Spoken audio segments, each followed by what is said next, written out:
It's the second of 3 races back-to-back. We move away from the Circuit de Barcelona, Catalonia, and over to Spielberg, Austria. It's a sprint weekend at the Red Bull Ring ahead of the 2024 Austrian Grand Prix. In terms of the calendar, this is the last weekend in June where we'll have a race. Next time out, the British Grand Prix at Silverstone marks the halfway point as we enter July. Then we go over with Hungary and Belgium leading us to the summer break.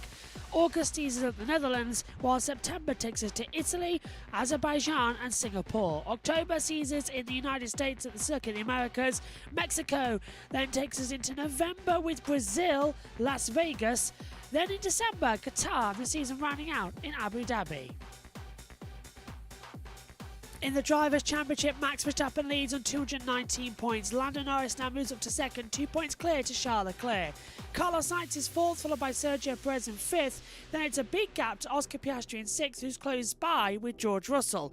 Lewis Hamilton is on 70 points for another gap before Alonso and Tsunoda round out the top 10. On the second half, it's Lance Stroll on 17 ahead of Daniel Ricciardo, who's on 9. Ollie Behrman has 6 points, same as Nico Hulkenberg. Gasly's on 5, Ocon on 3, moves ahead of Albon on 2, Magnussen on 1, Zhou, Bottas and Sargent still no points. In the Constructors' Championship, Red Bull lead the way on 330 points. Ferrari have 270. McLaren have 237 for another big gap before Mercedes on 151. Aston Martin have 58, they're cleared to RB on 28. Alpine have 8, move ahead of Haas who have 7. Williams have 2. Kick Sauber still no points in 2024.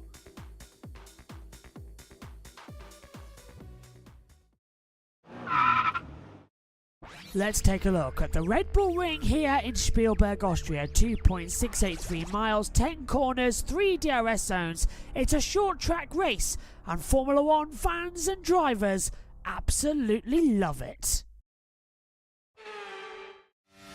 So attack the last 2 corners correctly as well. Get a good run out of Red Bull Mobile and up towards the first corner, Niki Lauda curve. This is going to be a maximum attack, uphill, a short little braking spot from maximum gear, down 2, flick the car in, control your exit, don't get too wide in the exit curve as well, otherwise you'll invalidate your lap time. On the run then, avoid the new MotoGP layout as you come up through the Kinker 2 and then into turn 3. This is going to be Remus. Light on the brakes, uphill, then attack, down. DRS opportunity number 2 coming your way as you approach turn 4 at Sochler's Gold. A fantastic braking downhill section, perfect for a lunge up the inside. Take a lot of the inside curb. You can take limits on the exit as well as you head towards Pirelli. Then coming in to one of the most famous segments of all as well. It's remained the same across all variations of the track. The Vorts curve. Flick the car in for a double, then rise up the hill over the crest in towards Jochen Rindt at turn 9. Flick the car in on pit entrance, watch out for cars coming in. Red Bull Mobile comes up with you once again. Attack it, use the exit curb, DRS across the line, and that is a lap of the Red Bull Ring.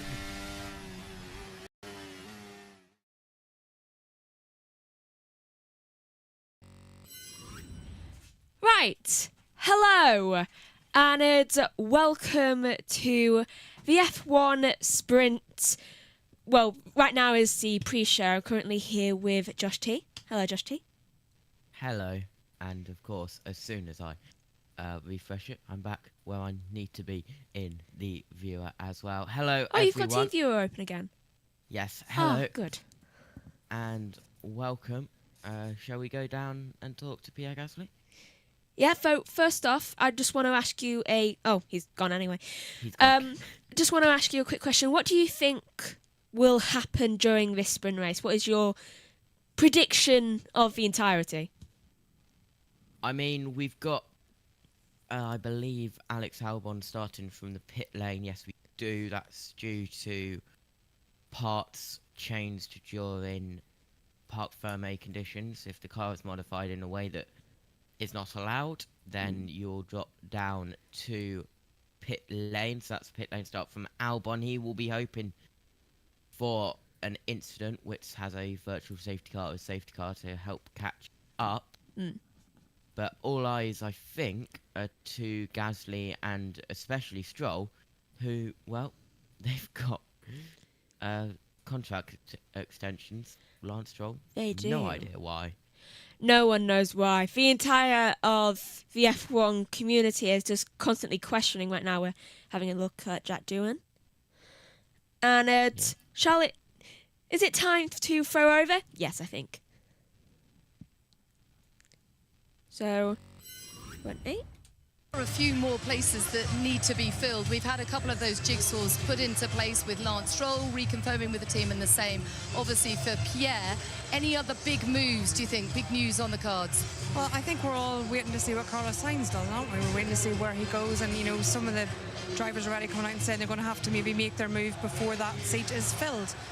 So silly season started very, very early this year, and it seems to be running much longer than we expected. Well, of course, that was because of Lewis Hamilton's news at the beginning of the year, kind of sent shockwaves through the paddock and probably meant all the drivers go, OK, what next? That's full of opportunity, but also you've got to make your move at the right time. And I think what Martin was alluding to with the one-year deal with an exit clause is we're in this strange thing where we've got 1 year of the current regulations, and then we've got a big regulation change for 2026. So as a driver in the driving market, trying to predict, you know, someone in Carlos' position, who is going to be at the front of that order in 26, 2 years away? We don't know. You know, we don't know, and as every team's going to tell them they're in the best position. OK, well, they'll all want to put in a very strong performance this weekend in the sprint, to earn some crucial championship points and to turn a few heads as well. Don't go anywhere, because the pit lane is open next here in Austria. Right, so immediately that gets us put back to talking. Entertaining.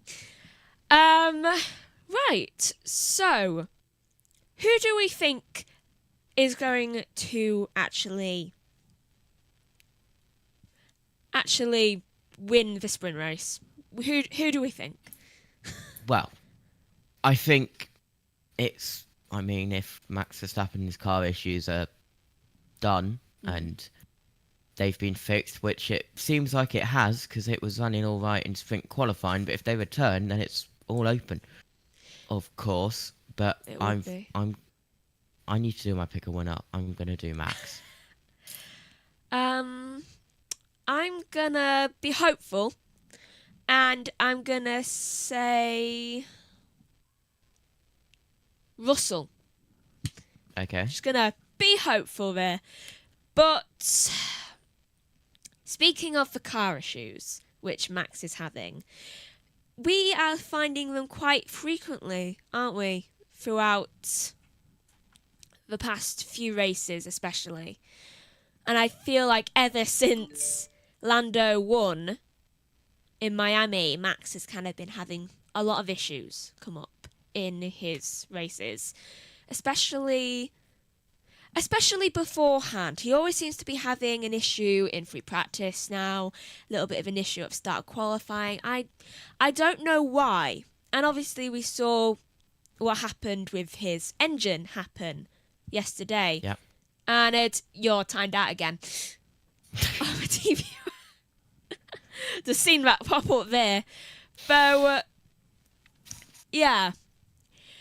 It is beginning to get a bit of an issue and starting to question what Red Bull are trying to do about that, because these issues don't really seem to be happening to Sergio Perez as much as they are happening to Max.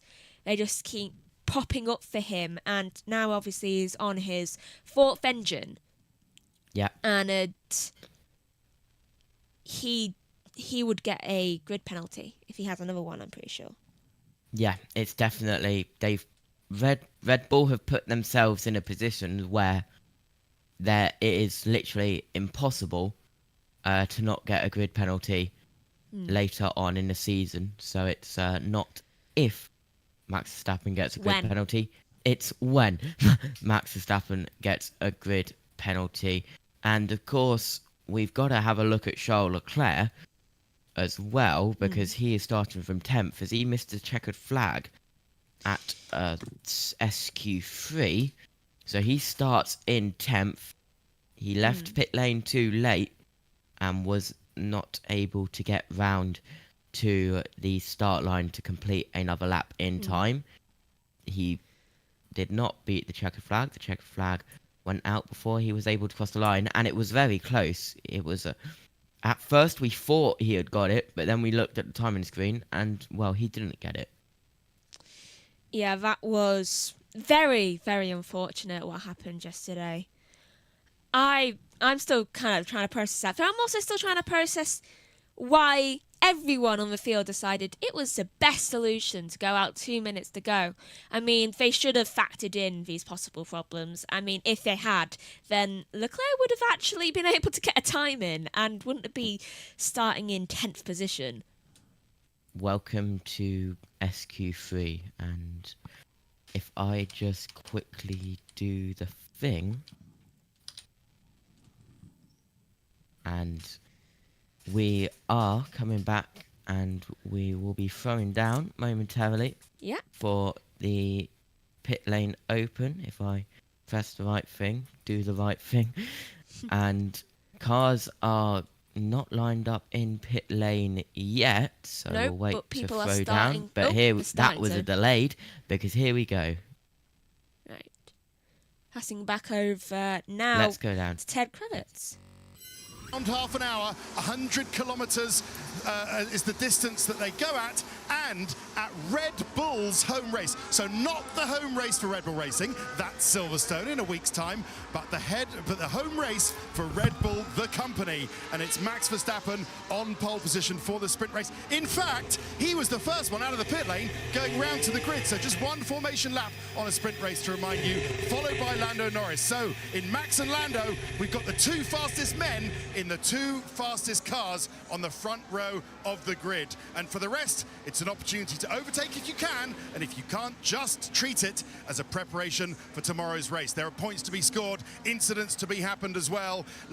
Lewis Hamilton actually already had to repair some damage from yesterday, damaged his floor. They haven't changed the floor, they've just repaired the damage from yesterday. So he was missing 0.2 a lap on his final attempt in qualifying yesterday. That won't be the case for today. So elsewhere, a lot of scores to be settled. So it could get messy out there, or it could be pretty steady and sedate, but we will see. But Harry Benjamin in the commentary box, think of it as, I don't know, less Sound of Music and more like Rock Me Amadeus. Is that what we're looking at today?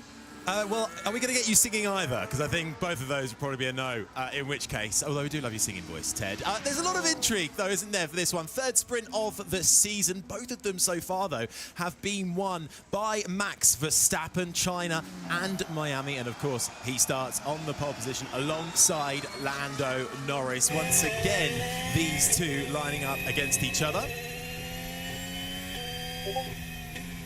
And a welcome to our main event viewers, just in time then as we get Max Verstappen on his way to the grid to line up for the formation lap. And the start is going to be crucial here. There's a huge elevation change. You actually start on a little bit of an incline, and so the rundown not only to turn 1 but up towards turn 3 as well. One of the key overtaking points on this track, and it's that slipstream effect that could have a real good impact on those just behind the top two. I'm thinking Oscar Piastri, who starts in third, and George Russell as well. He got a great slipstream effect last time out in Barcelona, Nats. He could well spring a surprise in the early laps for this sprint. 24 of them coming up our way. I'm looking forward to this.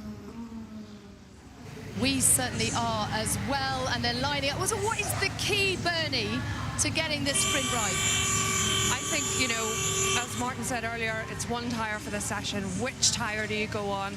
Do you choose a soft to get a good getaway off the line and in turn 1? Does that need too much management? medium probably overall is preferred.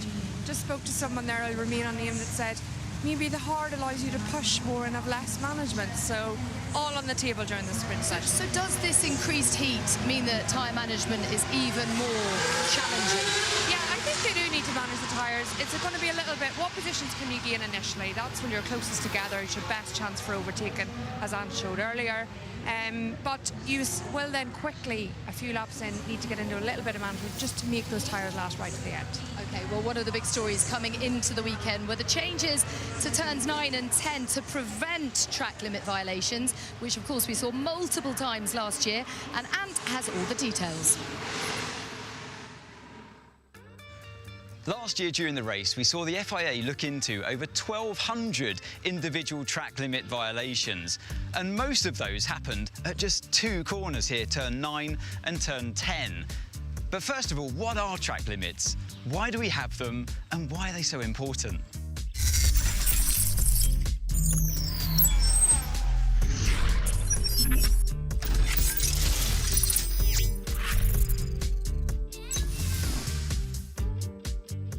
So track limits, simply put, are the 2 white lines either side of the track that determine the edge of the circuit. If you go over them, you're deemed to be off the track and you're likely to get a penalty.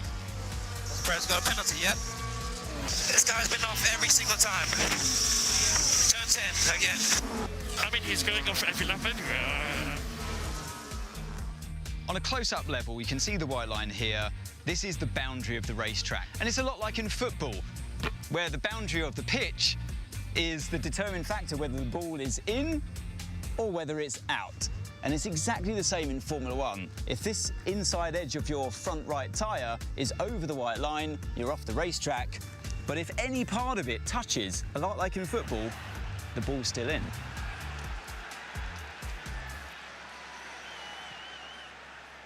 Now, we're standing on the approach to turn 9. If you crouch down to where a driver actually sits, much lower down than this, you can see it's a blind corner. And that's why turn 9 is one of the most tricky corners on the circuit traditionally to get right. You're taking a gamble inside the car, where you turn in and where you go on throttle more critically, even before you see the white line on the exit. So here we are at the apex of turn 9. From this point, you're flat out through to the exit of the corner. You've already made that decision inside the car. But now waiting for you on the exit is a gravel trap. Didn't used to be like that before. It was pretty much just a painted white line on a curb. And that psychological shift for a driver is very important. There's that real-world deterrent now sitting there waiting for you, rather than just the thought that you might get a penalty. There's a slow-mo for you, Harry, as he goes over the curb there. You can see, where's the white line? He's okay, kicks up a little bit of gravel as well. So this is self-policing. Well, I'm here with race director Niels Vitic. Niels, talk us through, I can see a new gravel trap, very exciting stuff. Exactly, that's the natural deterrent for the drivers, so there's absolutely no gain by putting a wheel in the gravel. Can you explain the importance of track limits and why we have them? Yeah, it's quite easy. I mean, it's all about safety. It's all based on the distance between the white line and the barriers. So therefore, we're quite keen and we're super on it to say track limits have to be respected. Because in corners, for example, if a driver goes wide, every meter that he goes off the track, he increases the corner speed. And this changes the impact if a driver's out of control, if there's an accident, and he impacts then the safety barrier. In terms of penalties, we see lots of penalties. This circuit is notorious for that. Yeah. How do you govern that and how do you distribute the penalties? Yeah, it's during the free practice sessions, we only give a list to the teams at the end of the session, where we just put all the track limits on a list, and it's up to the teams to understand where and how they exceeded the track limit. During qualifying, every lap time will be deleted, and during the race, the third track limit comes with a black and white flag, and then everything else will be 5 second, 10 second, whatever.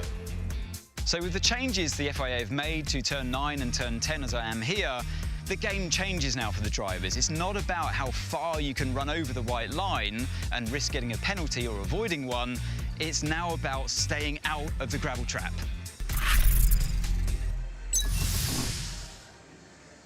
Well, Naomi, I guess it's working well, which is really good news. It's a natural deterrent. They're self-policing. It's exactly what we wanted to see, isn't it?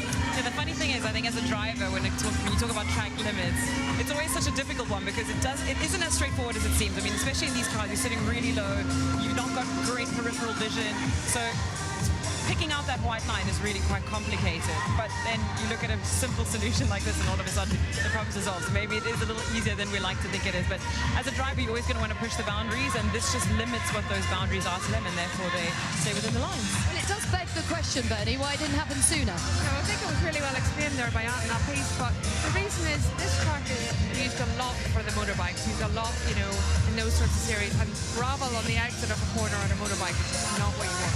And we certainly didn't want to see those post-race penalties applied. Right, let's head over to Ted on the grid.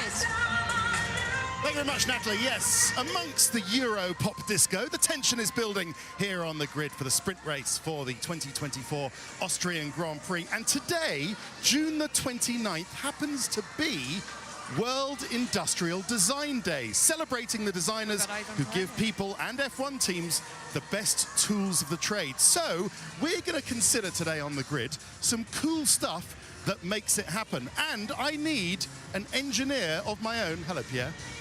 I need an engineer of my own. Hello, Bernie. Here I am, to as help if by me, magic. To help me, as if by magic, an engineer of my own to help me consider. So Bernie, let's set it up this way, shall we? So we've got all the cars on the grid. They all the teams need different things out of their cars. So I'm going to tell you things that I need, either as Max Verstappen, Lando Norris, Sergio Perez, Lewis Hamilton, George Russell, whatever, or F1 teams, and you're going to tell me and everybody at home how they do it. I'm going to try my best. You are. Okay, first of all, I'm Max Verstappen. I know that Lando Norris has better tyres, tyre degradation, but I need my tyres nice and hot off the grid. How do I do that?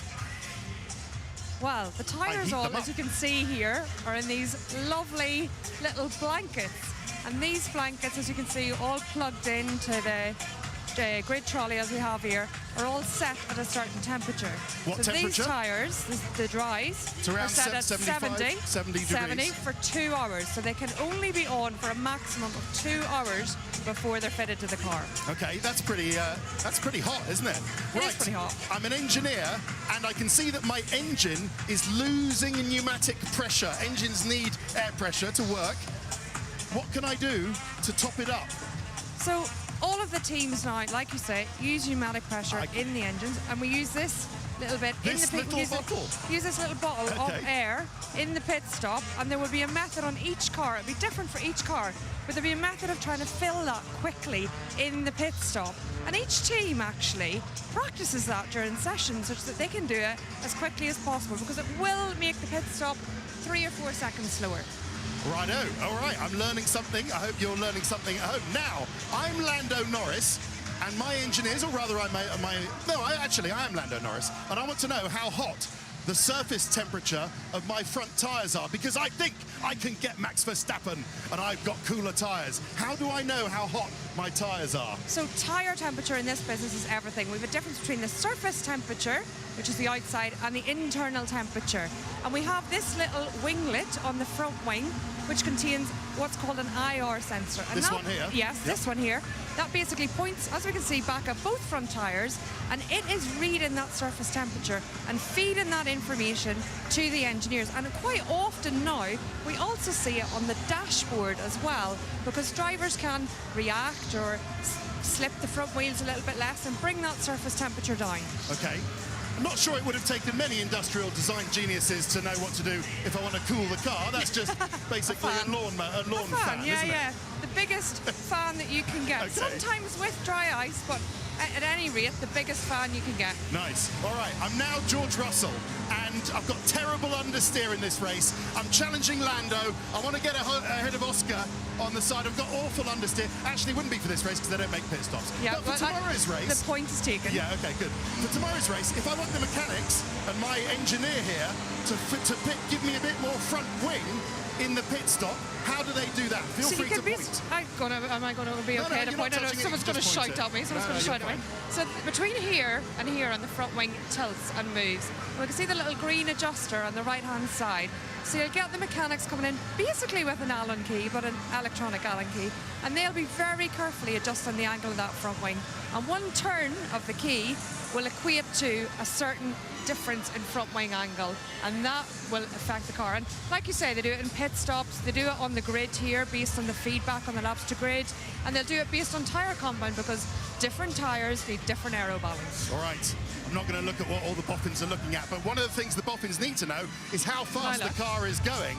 And to do that, talk to me about how they know, especially just to south of the number 63 there, the pitot tubes, how do they know, or is that a backup system of exactly the car's ground speed, if you like? No, the pitot tube is basically measuring the airflow over the car. It's used very commonly in aerodynamics, and it gives a read of the combination of the car speed, which we can get from the wheels, and the air speed, which we don't obviously get from the wheels. So both are what makes the wings work.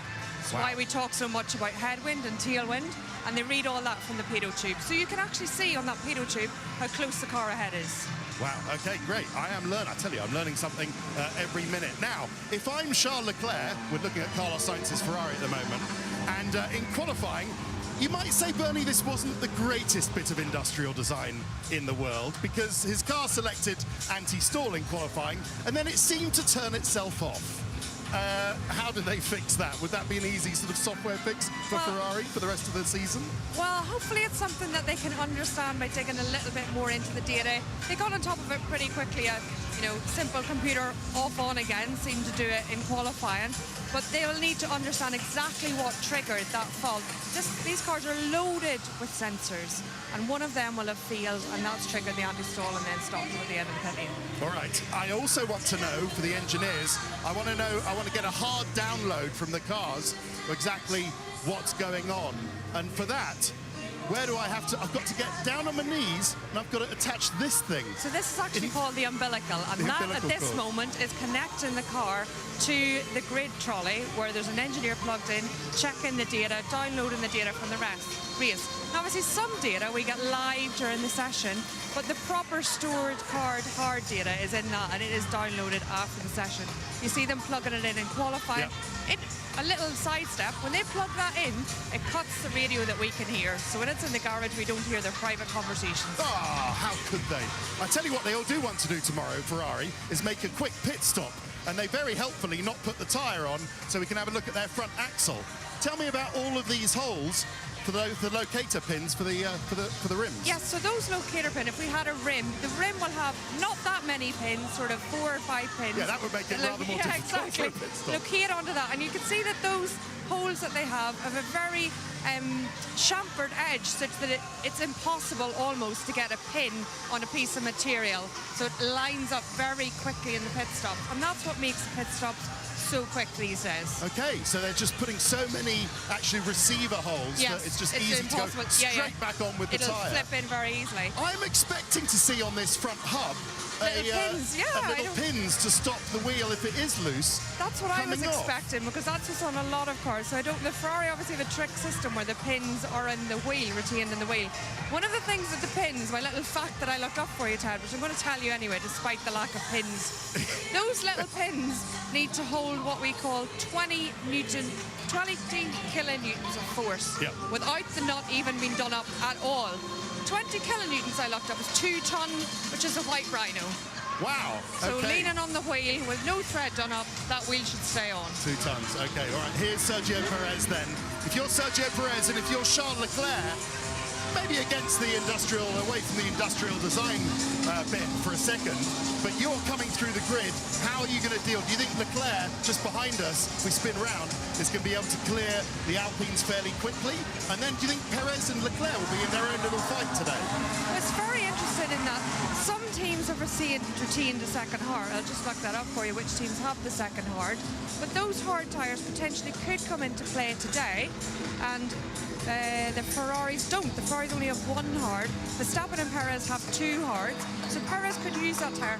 Won't be so good at the start, but it might be much better at the end. Really? I never expected anyone to use the hard tyre today. Yeah, I wasn't expecting it either, but that was my info earlier, so let's see. Well, it all begins with the start. And finally, Bernie, to start the car, these cars, I didn't think they used the little external starting motor. So that external starting motor right on cue. Right on cue, thank you, lads. Is effectively a fairly ordinary starting motor like the one you get off a van or a big car. Yeah, exactly. It just goes in, it turns around, fires up the engine. Now, most of the time we see these cars are a bit like your car at home generally, push button start. That's why we've got rid of a lot of starter motors. There was a lot of concern at the start that the push button wouldn't be as reliable, which is maybe why some are using it on the grid to make sure everything goes okay. But the majority, we don't see that equipment on the grid anymore. Because why? They use the battery to then power the MGUK. Yeah, to fire up the engine. So it's very, very similar to like a push button start in your car. Okay, brilliant. Well, listen, that is us celebrating World International Industrial Design Day. And I've learned so much. So, Bernie, thank you very much. And, well, we'll see how the industrial designers do with all of these cars. Here we've got, at the middle of the grid, the Aston Martins, Fernando Alonso and Lance Stroll. But at the front, it's the two people who have enlivened this championship. It started off early. Early on, it started off a bit quiet with a Red Bull domination, didn't it, Bernie? But now we have got, Natalie, a championship on our hands. Max Verstappen against Lando Norris. Can't wait for this one. Back to you, Nats. Neither can we. Brilliant stuff. Thank you, Ted. Thank you, Bernie. We learned plenty too. I think that's the first time I've heard a white rhino mentioned on the F1 grid. So, white rhinos to Red Bull acrobatic planes to papaya rockets. Lando Norris starts on the front row. Let's hear from him now. How are you feeling? Are you feeling better today? Not really, no. Oh dear. You can manage 24 laps though, right? No, I mean, I've been ill like the last 2 weeks, but I'd say it's making me quicker for the time being, so I'm all right. I'm just, yeah, not feeling my best. But JT, I'm back. You don't see anything. All right, go well. We'll leave you to it. Thanks, Lando. Well, if he is feeling poorly, it isn't showing because, Naomi, he has been electric in the last couple of races. Disappointed, though. He didn't say that yesterday was his tidiest of days, and yet he was just under a tenth of Max Verstappen. He starts on the front row. Let's talk about the start. How important is it? What are the challenges? The start is always important. I mean, the race is not won in the first lap, but if you can get ahead, it's a great opportunity. The start here is quite challenging because, as we mentioned, there is quite an incline up to turn one. So that already in itself is a challenge, but also, as you can see, the track is quite narrow on that run to turn one. The corner itself is very sharp. It's almost a 90-degree angle. So there's almost the sort of accordion effect of the cars getting bunched up and kind of getting stuck behind each other. So if you're further in the order, you've got to be really careful about where you place your car. Often here we see cars running wide on the exit of turn one, and that's why actually being on the left side of the grid is more of an advantage here, because if you get stuck on the inside, you almost have nowhere to go, whereas on the outside, even if you do have to run wide and run over that yellow sausage curb, you probably will get better traction out of turn one. Okay, well, it's Max Verstappen's 8th career sprint pole. That's more than the rest of the grid combined. Let's hear from him now. He's with Rachel. Hi, Max. Can I grab a quick word? How are you feeling ahead of this? I mean, you did all the work yesterday to put yourself on the front for this sprint today. Yeah. Any challenge going to come for you? Yeah, I mean, we were quick over one lap. Of course, we don't really know how quick we are over the race in. I think what you will see today, of course, is also very important for tomorrow. So hopefully, of course, we have a bit of pace against McLaren, especially, I think. Also, Mercedes looked quite good yesterday in their long run, so it's going to be quite interesting, I think. You looking forward to this one? Yeah, we'll see. I mean, I'm not too worried about it. I do my best, and we'll see where we end up. He's just so relaxed, isn't he? I mean, he should be. Of the 14 sprint races we've had, he's won 9 of them. Can anyone stop him today? I think hoping they'll give it their best go. Unfortunately, that car is still really good, and it's at the wheel of, you know, Max Verstappen's driving that car, and he's getting absolutely everything out of it. And I think that's what's been the most impressive. They maybe haven't been the most dominant over the last couple of races, but he's been able to extract everything out of that car. And we know that he's an aggressive driver as well, so he's not going to leave any doors open for them to come past. If they want to come past, they're going to have to fight really hard for it today. Bernie rejoins us. Very quick word on his teammate Sergio Perez. He's out of position. What can he do today? Yeah, it's interesting when you look at the hard there. He does have that available. So all 3 tyres and no options for Perez. He needs a good start, make his way through on the opening laps. Okay, well, George Russell will be starting fourth. He'll also be looking for a strong race. Oscar Piastri in P3, Carlos Sainz P5 ahead of his teammate who had that terrible day yesterday. He starts down in P10. Can he have an impact today? Stay where you are. The sprint is next. So we're all getting set up. Hello everyone, I'm back in the box as everything gets set up. Megan Birch alongside me, JT down there in the pits as well. Omi's around. In fact, JT's going to be up in the box. Omi's going to be in the pit lane as well for this one as well. Hopefully it's going to be an interesting session. Boy, am I really just like ticked off ever so slightly thanks to that internet problem that we had in the previous session as well.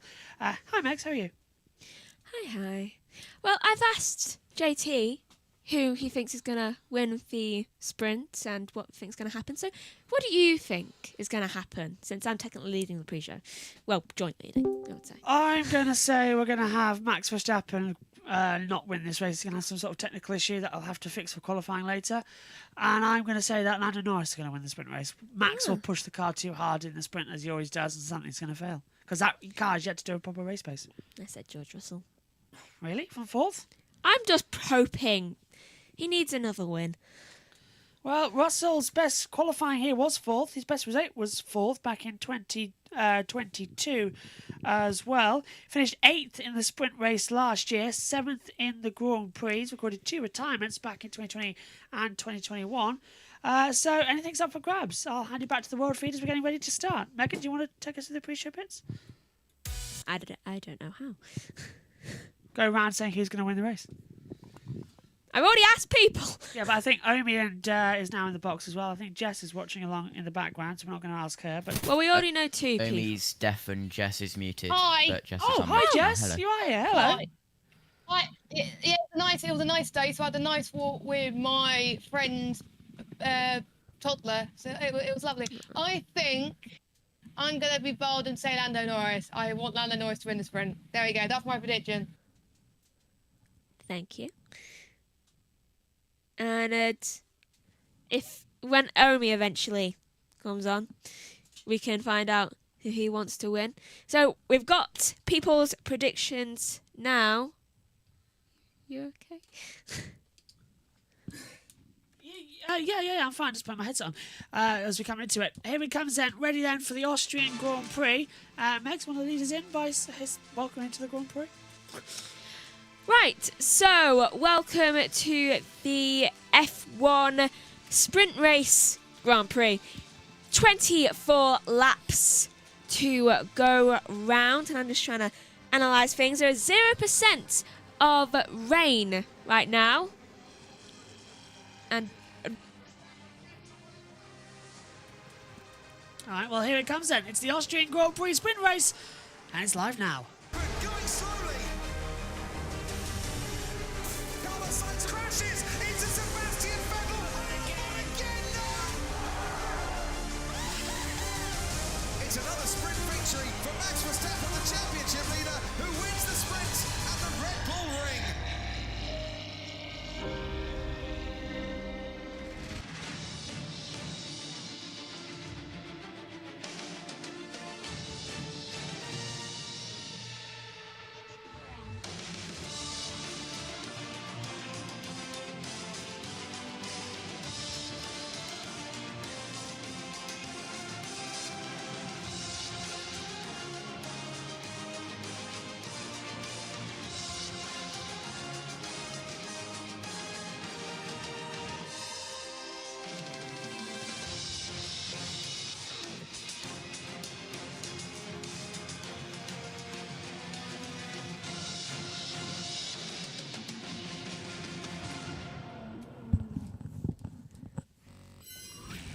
we go then. It's time to go sprinting at the Red Bull Ring here in Austria. 3 of 6 in 2024.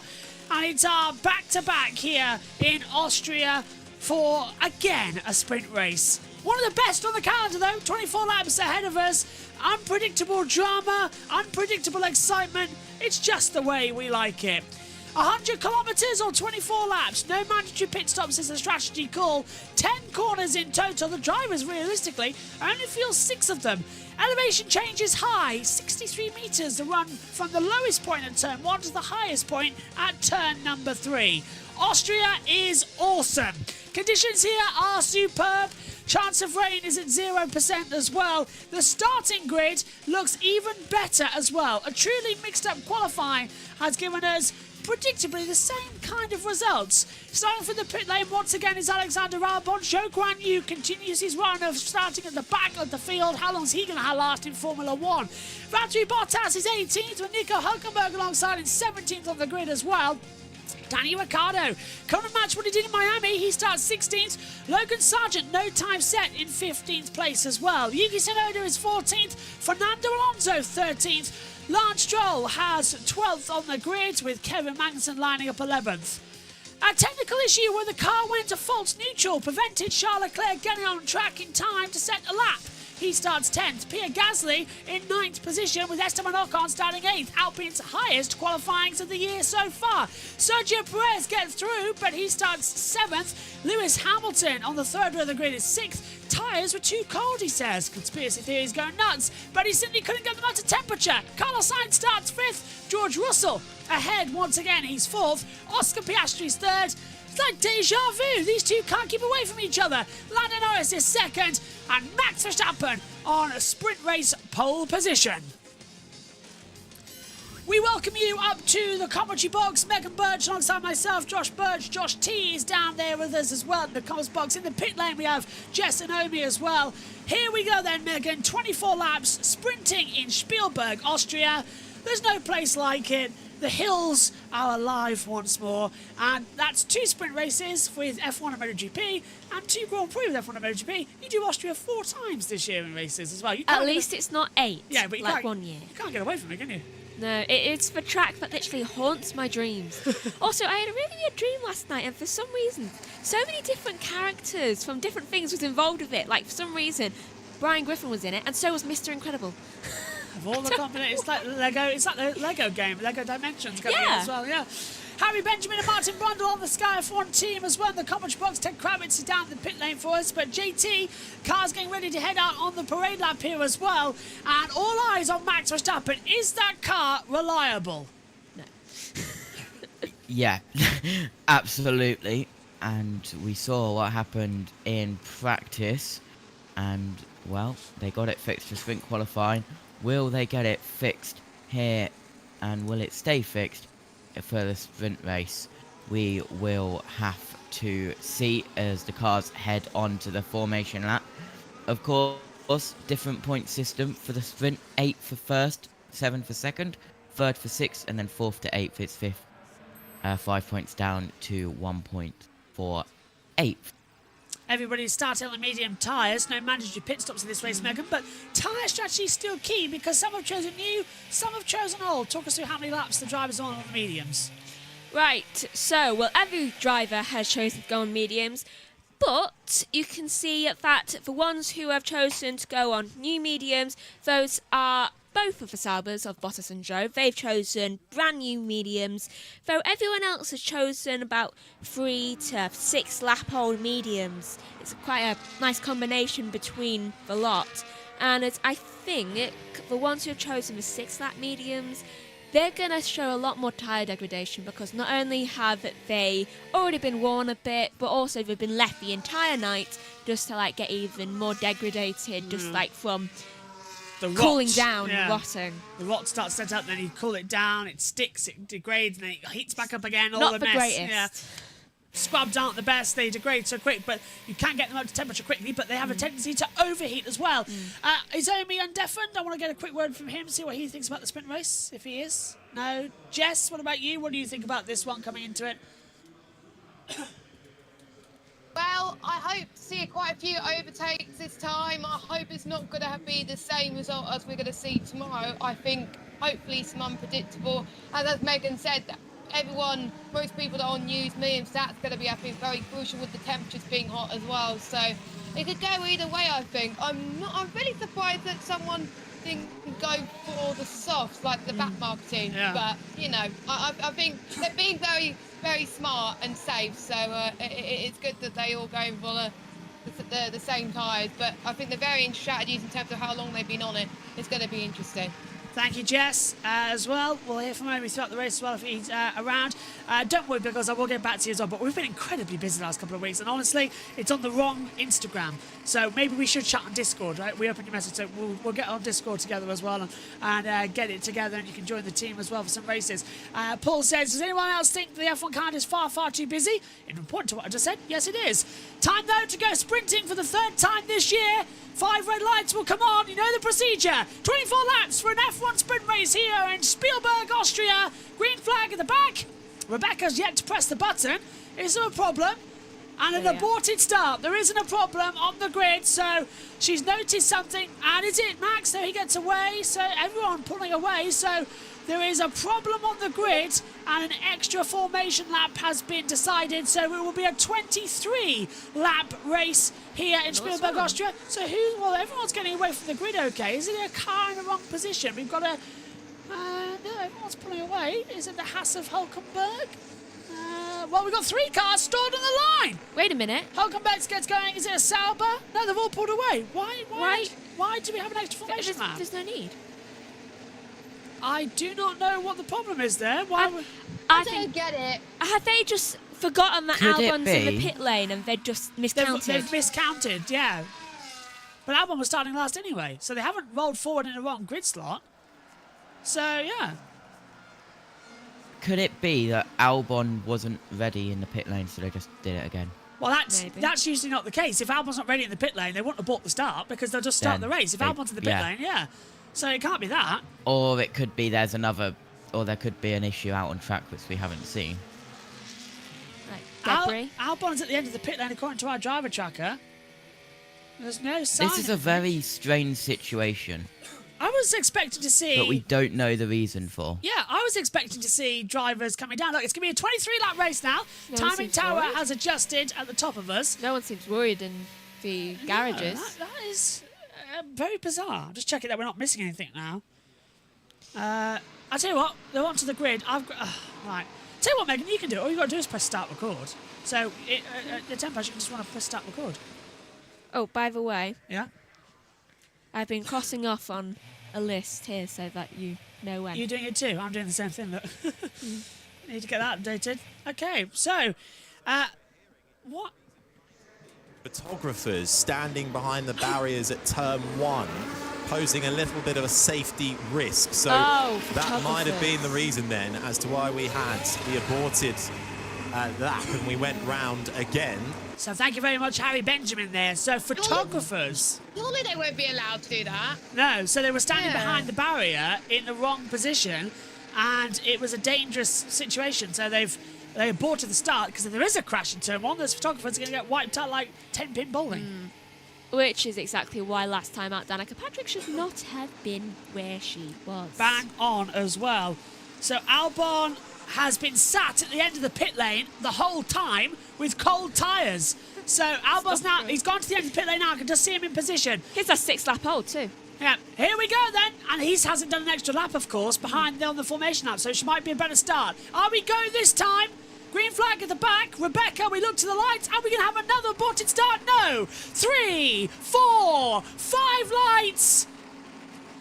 Action for the F1 sprint here in Austria. It's a good start for Max Verstappen. Lando Norris not so. Oscar Piastri's going to come alongside him round the outside to turn 1. Lando's going to hold him back. Look at the Ferraris. That's going to be Charles Leclerc battling with Russell. He defends against Hamilton. Ooh, Aston. It's Sainz, sorry. It's Sainz. It's Leclerc who's further back. I mean, both the two Astons nearly ran together. Up to Remus we go. Oscar Piastri's feeling very racy against Lando Norris. Trying to go around the outside. Can't do it. Russell nearly contact with Sainz. Leclerc with Perez. The Alpine coming through the Volca with Magnussen further back, and can Sainz have the run down to Socha's Gold as the two McLarens continue to make drama. Max Verstappen leads the way. Sainz going around the outside of Russell. Leclerc trying to go on the outside of Perez, and Sainz gets ahead of Russell. Fantastic move around the outside at Socha's Gold. And look at Perez attacking the inside of Leclerc. Leclerc around the outside. He gets ahead of Perez at the Pirelli corner. Into Vodge Curve. Hamilton now attacking Russell as well. Brilliant opening lap. Further down the field, we can see that Yuki Tsunoda has overtaken Fernando Alonso, who has also been overtaken by Pierre Gasly. So I'm guessing that little shunt we saw between the two Astons round turn 1 was Alonso getting forced a little bit off the track rather than Stroll. Albon is only 1.5 seconds off the back of this field, so let's see what he can do on 6th lap on medium tyres, but he's against the two Saubers who've got brand new medium compound tyres. DRS is enabled, and in this circuit, DRS being enabled is going to be absolutely fantastic because it's going to create an almost rapturous slipstream. DRS zone here as well is on the run up to turn 3, exit turn 3 down to turn 4, and on the start finish line. So you've got effectively 10 to 1, 1 to 3, and 3 to 4, all DRS zones on this circuit. What a lap at the moment. JT, this is looking fantastic, but... Oh, is your headset all right? Yeah. As we go down towards turn 5, side by side, this is one of the Alpines and one of the Aston Martin, Stroll and Ocon. Stroll's actually got ahead of Ocon. Ocon's lost 3 places at the start, started 8th, and now he's down to 11th. So Ocon having a terrible getaway there. Norris is still now within a second. So I think Piastri must have got some sort of order that says do not attack Lando. Lando's moved back within a 7/10 of Verstappen, and Lando's just at the fastest up of the race, a 108.935 as well. So he's not afraid to break the speed limit here in Austria as we run up towards turn 1 and 2 at the moment. So Verstappen leads, Norris, Piastri, Sainz, Russell the top 5, Hamilton, Leclerc, followed by Perez, Magnussen, Stroll the top 10, and Lando's trying to go around the outside of Max Verstappen, and Piastri's in there too. The DRS really working a treat here as we come down towards Socha's Goal. The two McLarens are going to try and mug Max Verstappen on his home circuit as well for Red Bull Racing. Lando pulls to the outside line. Max goes defensive. Lando's going to get the slipstream to try and come back on the inside. Can't do it, and Max runs wide. So Lando's really attacking. Lando is like a different man this year since he won that Grand Prix in Miami. Well, he wants that second win, but also I can see further down the field, for some reason, Lance Stroll is in 10th position. Yeah, got ahead of Esteban Ocon, didn't he? And that's a great movement for him. Pushing like mad. And do you see how much he's catching? He's up 2 places as well from where he started. And down 3, as I said, was Esteban Ocon. So Stroll moving up the order very nicely indeed. DRS open again as we come down the start-finish straight. I love this new camera angle that we've got here this weekend as well. It's on a different zip line. The zip line sort of connects up to each other in 3 different ways. So oh, that's good. Yeah, you get like a constant zoom for the last corner, a diagonal across the track, and then up towards turn 1 with the pit lane. It's a fantastic angle we get to see. Imagine the Jaws thing. I know, that's what I'm just thinking, because Lando's right to the back of Max. Max is not used to feeling this in Austria, and Max goes wide. Max had a problem. Max, did you hear it? Max had a massive issue. Yeah. He could not get the traction down out of turn 3, and that's put Lando Norris right alongside him. He's going round the outside. Max goes defensive. Lando is giving him every opportunity, and don't forget, there's 8 points on the line here for a sprint race win. Should have got on the inside, I reckon. Lando Norris, of course, here as well. Best qualifying, a second. Best finish here was 3rd. He got his first ever podium here back in 2020. Went on to finish on the podium again in 2023. Yet to finish outside the top 7 in either a sprint or a Grand Prix here. So Lando is absolutely pushing like crazy. And again, he's now put a second. What's the gap between him? It's 6/10 of a second between Norris and Piastri. So even Oscar's involved in this as well. This is not going the way we thought it would. Their goal now is to get Oscar up the championship. Go, press record. Oh, yeah. 11, say again. 11. Make a wish. Lando Norris's wish might be that he gets through. Just press with the record button and you'll be fine. Don't hit start streaming, just hit press record. Now, Lando, your task is to go on the inside and take the lead. He's gone too deep. Can he get ahead? Yes, Lando leads. Max trying to come back through on the inside line as they come into it. Max is side by side and he can't do it. And Max is going to try and get a slipstream back around the outside. In towards Socha's Goal. Norris goes defensive. Max dies on the inside line. Later the brakes. Goes too deep. Locks up. Piastri going to go through. He's side by side with Lando Norris. Norris and Piastri now in battle. Piastri's on the inside line. Norris going to have to back off. Piastri round the outside. And Piastri takes second. Can he get Max Verstappen in the same position? Wow! Piastri's won a sprint race. Can he take the lead? Run and press start record. JT, unbelievable. Piastri's won a sprint race before, of course, back in Qatar, and it was against Max Verstappen. What an incredible battle there on that lap, and Verstappen stays out front just. Let's see what Norris can do then on the fight back. Max is sliding around like crazy. DRS open. Now Piastri is in the hot seat. Max is going to feel very vulnerable. DRS not being on the side of Verstappen where it was so powerful in qualifying. The top 3 teams are all running together inside a second. This is what Formula 1 is supposed to be about. No overtake this lap though, as Hamilton tries to get an attack on Russell. Max again taking the wide line at turn 4 at Sochi's Gold. Here's a replay, JT. It was good attack from Lando. Max bottomed out on part of the track that got sparks, and Lando just went for it. Hail Mary. Yeah, and Verstappen tried to turn in, then he saw the McLaren, so he stopped turning in and turned in a little bit tighter, and here is Max Verstappen diving up the inside at turn 4. He locked up a little bit, so did Lando Norris. They both locked up a little bit.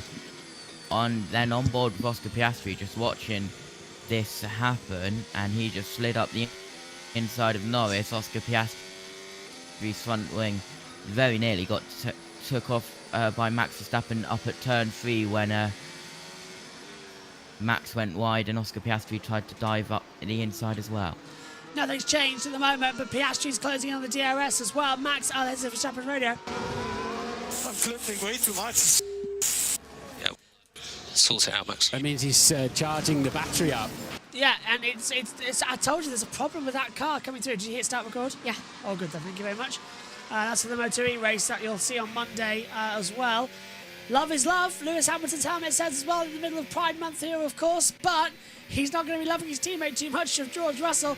He's in 5th position at the moment, trying to catch up and still having a crazy battle. This is what we like here, Megan. Lap time deleted, Norris.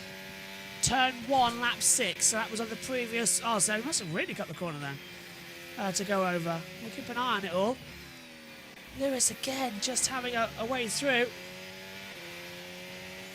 So Max now 6/10 ahead of Piastri. I've got a feeling that Piastri can't catch Max, but Norris could. So is Piastri... Gotta let Norris back through.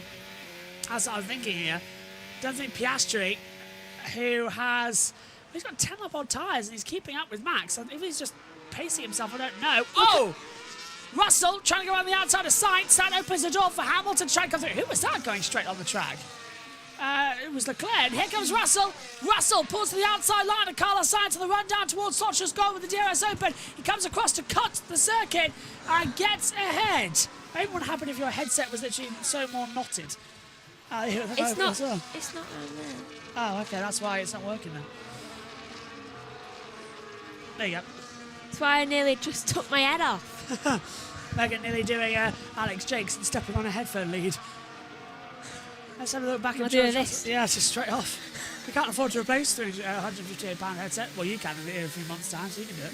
Actually, we can at the moment, can't we? So, hey, go ahead, smash on the floor. Do a Toto. No! Do a Toto.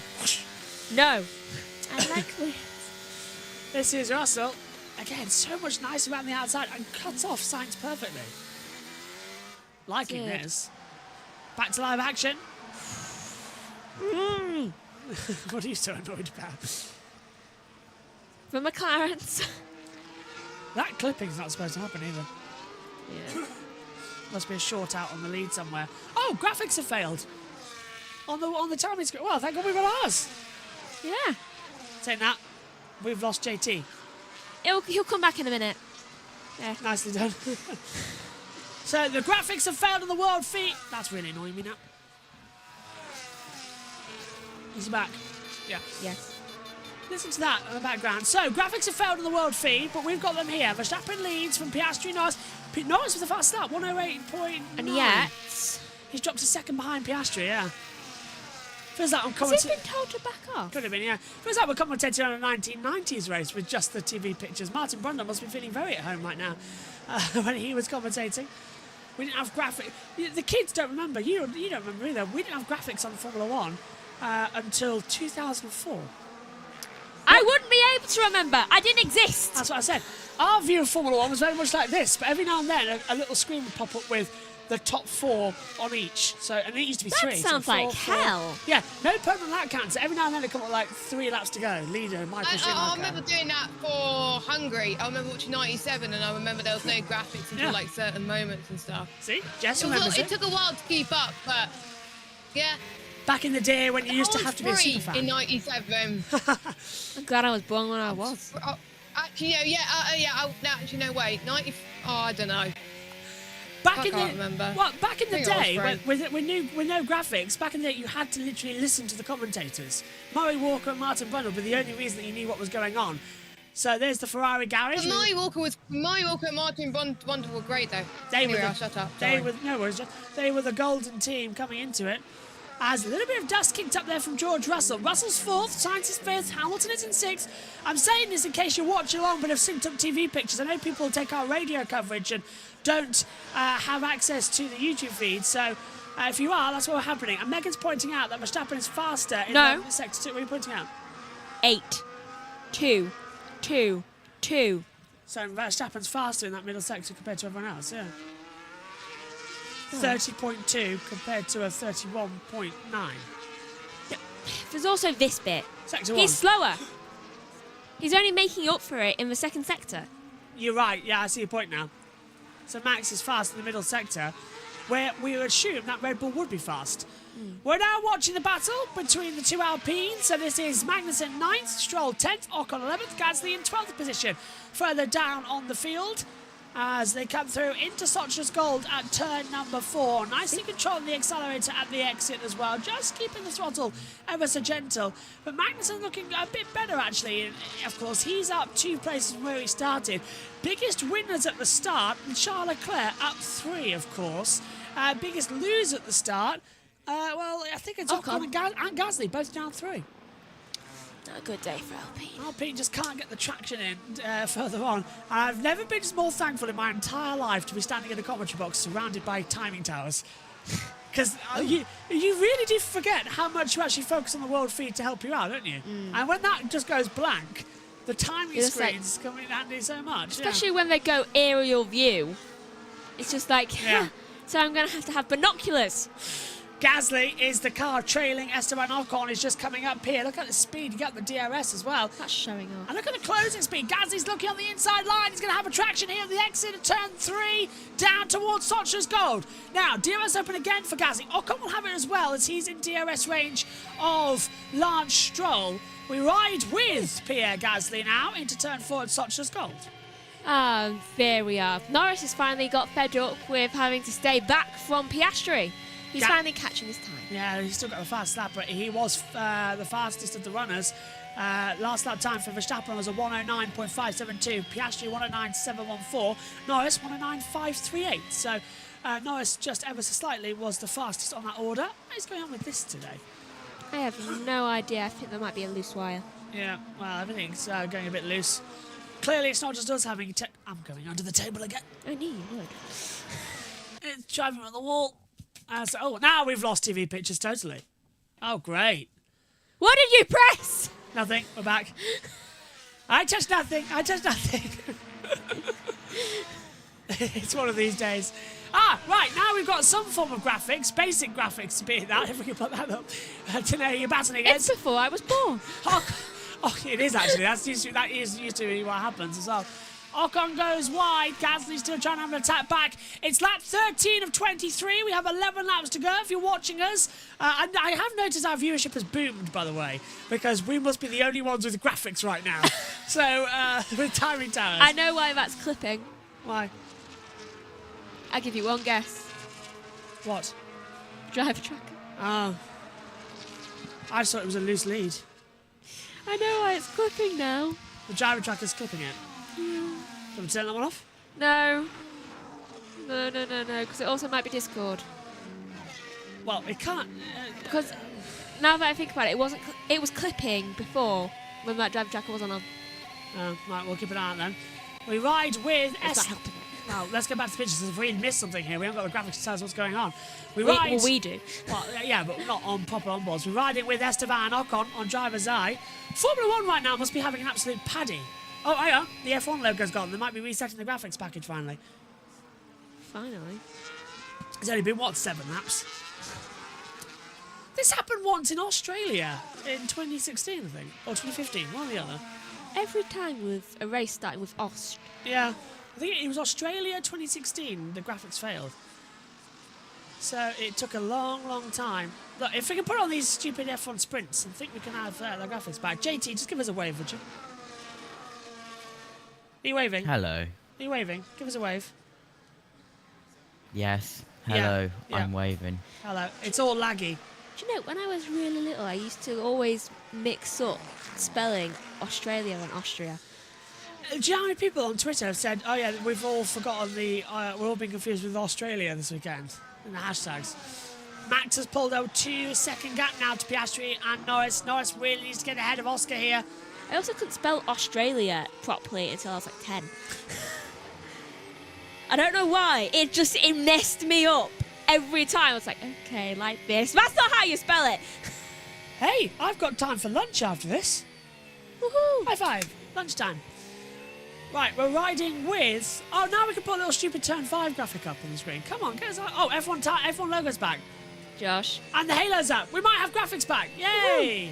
And Norris is in 5/10 now of Oscar Piastri. He's got fed up. Yeah, that's doing my head in. Yeah, it's doing my head in too. Every time it goes off, I'm just like... I'll go under the table and see what's wrong. After the race.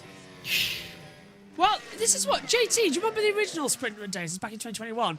We lost you for an entire weekend. Yeah. Yeah, because everything was just went wrong. Sprints are cursed. Everything goes wrong. 8 to go.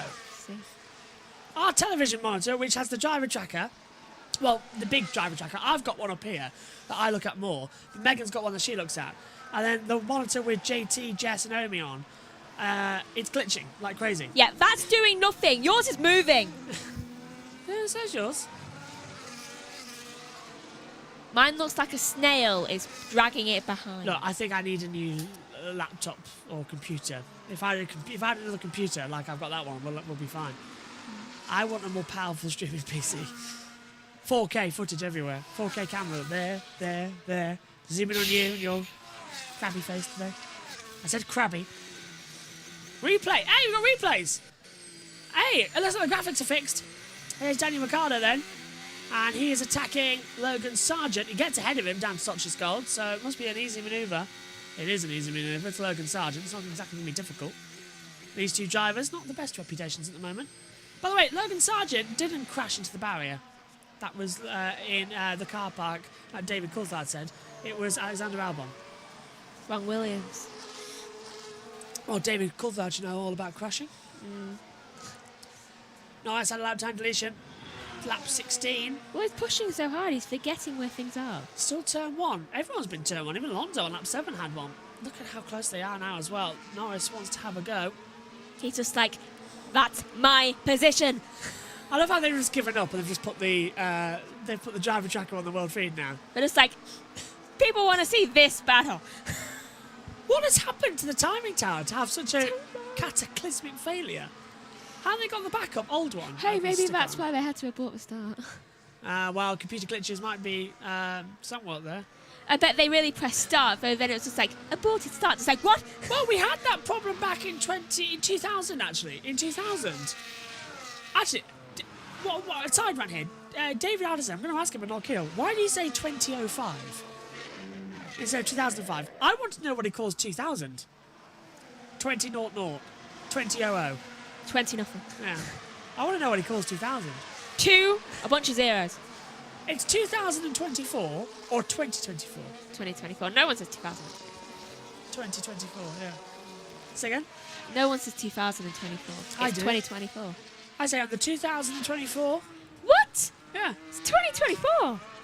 In the broadcast. They say 2019. I literally said in the broadcast, welcome to round 11 of the 2024 World Championship. I don't know, but for me, when it got to the 2020s, it just got weird saying 2000 and something. 2009, 2010, 2011, 2012, 2012, 13, 2014. Like, you wouldn't say 2009. okay, is it 2024 or 2024? So is it 2024, 2024, or 2024? 2024.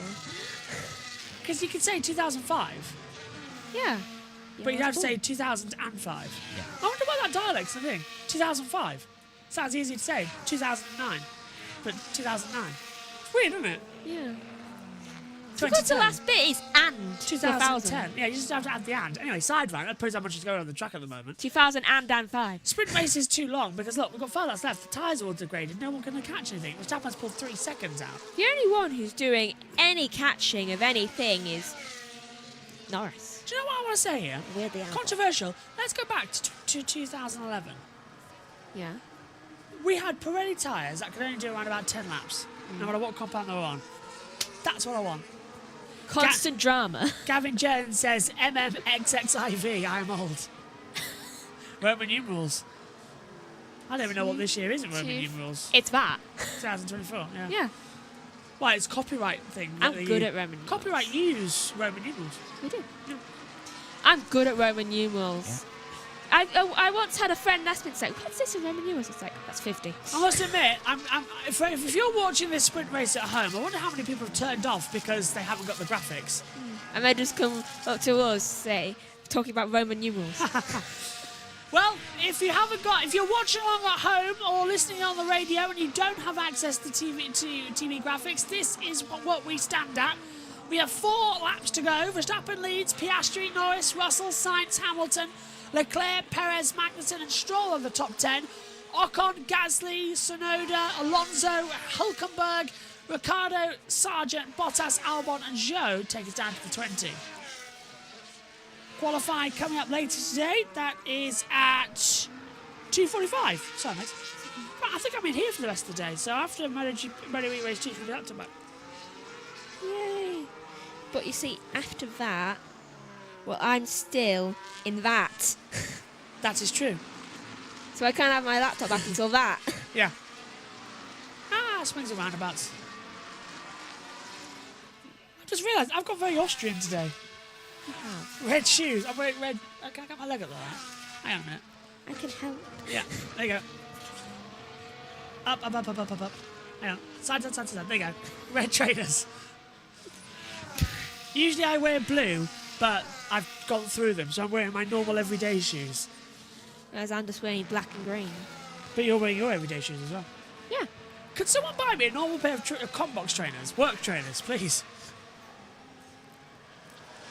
I have so little shoes. I really need to go to town.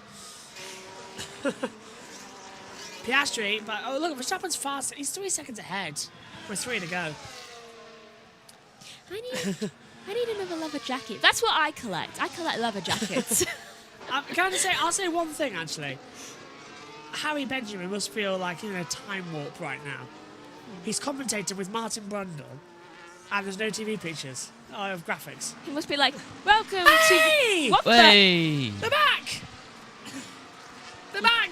You put him back. Yeah. The back. Norris has the fast lap, as I said. I just had a bird having a tantrum out there. I can just put out, it's a very basic timing tower. I don't think they want to risk breaking it. Alonso's dropped down 2 places. Don't have crashed. Don't dare have crashed. Alonso, no, look, he's still going. He's just been passed by Hülkenberg and Tsunoda. So I think Alonso's gone wide at turn 3 at Remus. Looking at the driver tracker at least. Right, we're back. Let's have a look. Well, hang on, that's Alonso ahead. Hülkenberg's going to force him off the... Oh, he locked up and forced Alonso wide. And then through goes Tsunoda on the inside line. Hey, look, we can see a little Japanese driver go through there. Here he comes, look. Ready? Okay. Didn't see him. Why does Hülkenberg have an American sticker? Because Haas is American. Is it? Yes. I'm surprised Sargent hasn't gone there. Yeah. Could have been like with the Alpine team. I think they've all had enough of American drivers. Gene Haas doesn't really do that. Well, you can park in a parking lot. How many laps were we out those graphics? A long time. 10. Yeah. It was a lot. I want Reach. Well done to the F1 team for getting it fixed, though. 2 laps to go. What are we doing with technical issues? We lost 10 minutes of the MotoGP qualifying because the internet crashed and your laptop restarted and updated itself. Yeah, I kind of knew it needed to update, so I would have advised you, don't turn off my laptop. Well, I didn't have a choice. OBS would not restart. Well, maybe it'll be nicer and won't overheat now. I didn't restart it anyway. It crashed itself. Yeah, that's what... It has not done that in 6 months. I think it was auto-updating itself. It hasn't done that in 6 months, you know. Oh, well. Look at Norris on the inside of Piastri, 3 tenths the gap. Oh, Piastri wiggles a little bit. Norris trying to have a go. Turn 3 incident involving car 27, Hulkenberg, and 14, Alonso noted, forcing another driver off the track. Let's have a look then. Well, for Max Verstappen, he's won 5 of the last 8 races at the Red Bull Ring. That is including the sprint races and the Styrian Grand Prix. They just can't get away from running races at Austria. We've done more races at Austria in the past 5 years than we did before we lost it. I remember when there was 8 in 1 year. Well, for Max Verstappen, it'll be his 8th win of the year, but it won't count towards anything. 8 points on the board. Max Verstappen wins the sprint race here in Austria. Woohoo. Piastri is 2nd. Norris finishes 3rd. Russell has 4th. Sainz 5th. Hamilton 6th. Leclerc 7th and Perez 8th. Well done, everyone. We've just done 23 laps in the Red Bull Ring for the top 8, who are always the top 8 of the top 4 teams, to get more points in the championship. Well done. Isn't this sprint race a great idea? Yeah. Sprint races are meant to give variety. No, they're not. Okay, solid effort. Well done, mate. Well, that was spicy, but a good result. Yeah, that was very spicy on the first couple of laps, but well done. Very, very good pace and well managed. Yeah, Lando. Yeah, first couple of laps were great. They were great. Then you lost the McLarens. Yeah. Because they were having their own battle. I would still not. Sprint races do give us great action. Don't get me wrong. It's like Austria is usually a great one. It wasn't.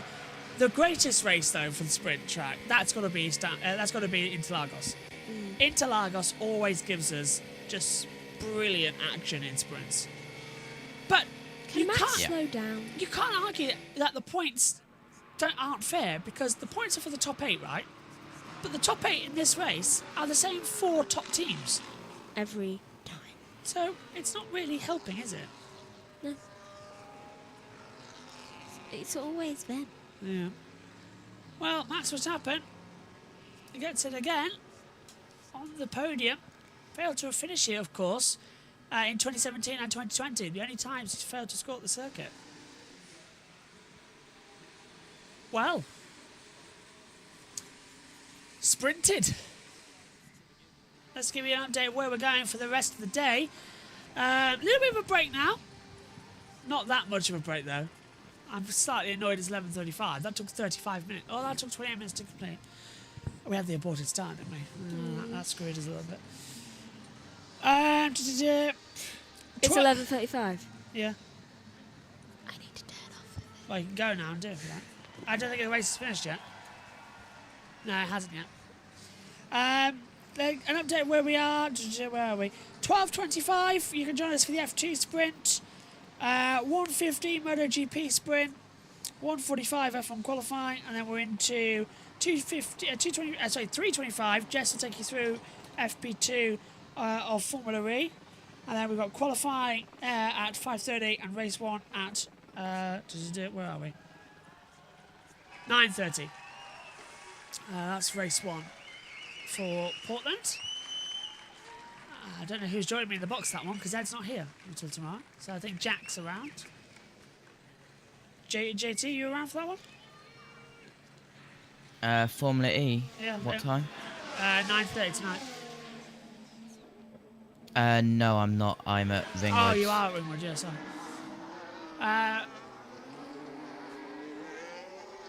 I'm not around either because I need to keep quiet after 9:30. That's all right, I'm already smiling at Megan. No. I'm smiling and waving. No. Let's have the top 3 interviews then for the sprint race. I can't see who's doing the interviews. It's other people. Alex Wirtz is doing the post-race interviews. Let's hear from him now. Of the sprint shortly, he'll be talking to Alex Wirtz.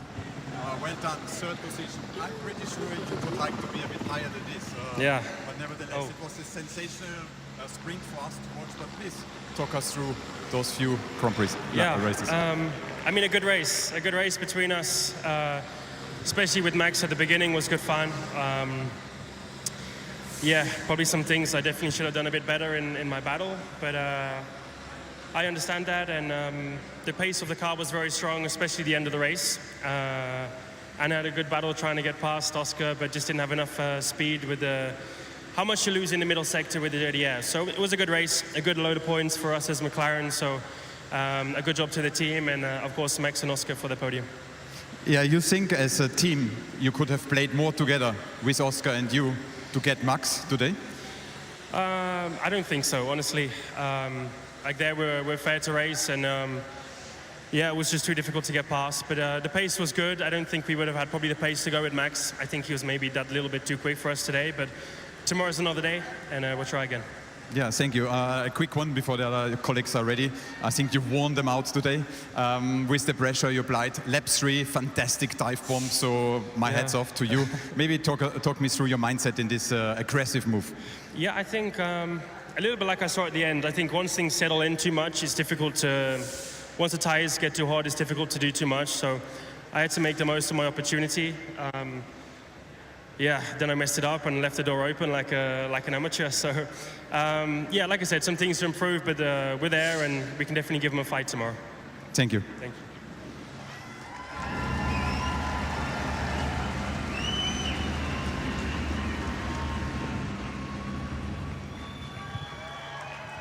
Oscar Piastri, you are already a sprint winner. Today you finished second. Are you happy with that position?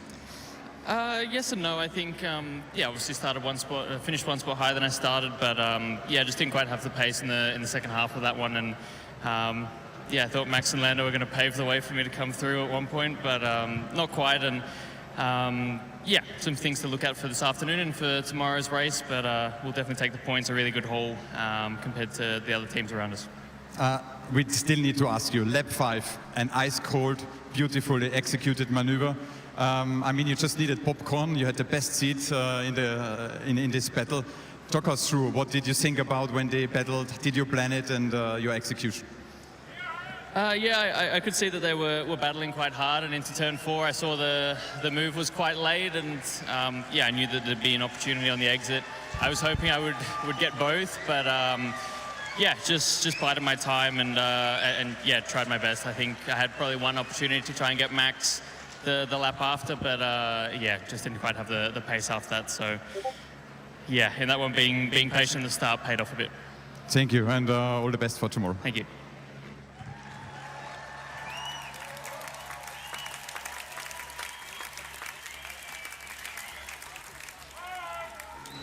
Max Verstappen, winner. Let's not talk about football. Sorry to beat you. Austria won against Holland, unless you really want to talk about it. But well done for such a strong comeback. Amazing start. Maybe the perception of the race for you? Yeah, it was a good first lap, I would say. But then, yeah, once the DRS opens, it's very hard to get out of it. Took a few laps. A few exciting battles as well, but I think once we cleared the DRS, then I could do a bit more my own race, and then it looked all a bit better. But you could see they have two cars pushing flat out, trying to, of course, make it difficult for me. And yeah, we had to work for it in that race. So yeah, a few things to think about what we could do better for tomorrow, especially because I think tomorrow also is going to be, you know, even like longer races and you know, harder on the tires. So it's going to be quite interesting to see how that will evolve. Okay, Max, but you spoke about learning things for tomorrow. We've seen around lap 4, 5, you had a lot of clipping. For those who don't know, it's the energy recovery, and that slowed you down on the straight. Is that maybe your weak spot for tomorrow as well? I mean, it's just because they're in the DRS, so they use, of course, a bit less energy because naturally they spend less time on the straight, just catching up to me. And I think, you know, once they were out, then I could go back to my normal management, and then everything was fine again. Okay, Max, so tomorrow you expect still a tough battle. Do you have anyone else on the cards in your rear view mirror as the McLarens for tomorrow? Yeah, I need to have a look at the whole race. You know, of course, I was very busy with myself, so we have to look into the data about the others as well. And yeah, we'll see if we can do better tomorrow. Good. You love it in Austria? Sorry? You're loving it in Austria? Yeah, it's always good to be here. Very good. So lucky you. Very good. So lucky you. We have Gerhard Berger, Austrian former Grand Prix winner, giving you the prize.